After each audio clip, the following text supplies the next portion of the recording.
اس اللہ کے سامنے جھکو جو زمین آسمان کو ایک دن توڑنے والا ہے، توڑ کے پھر بنانے والا ہے۔ وَإِذَا الْقُبُورُ بُعْثِرَتْ، زمین آسمان کو ہلا رہا ہے، موت دے رہا ہے۔ اِذَا زُلْزِلَتِ الْأَرْضُ زِلْزَالَهَا، زمین پہ موت آ رہی ہے۔ اِذَا السَّمَاءُ انفطرت، آسمان مر رہا ہے۔ اِذَا الشَّمْسُ كُوِّرَتْ، چاند سورج مر رہا ہے۔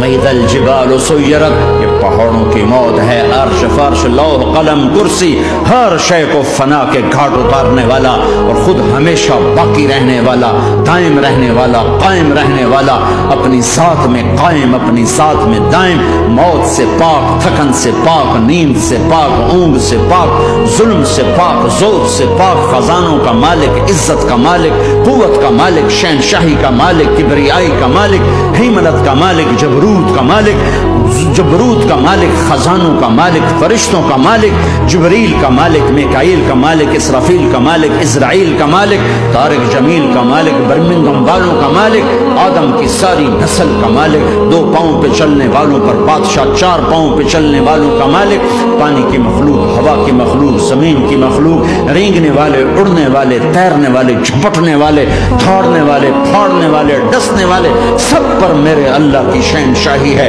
للہ ملک السماوات والارض وما فیہن، وہ کون ہے؟ اللہ، اللہ۔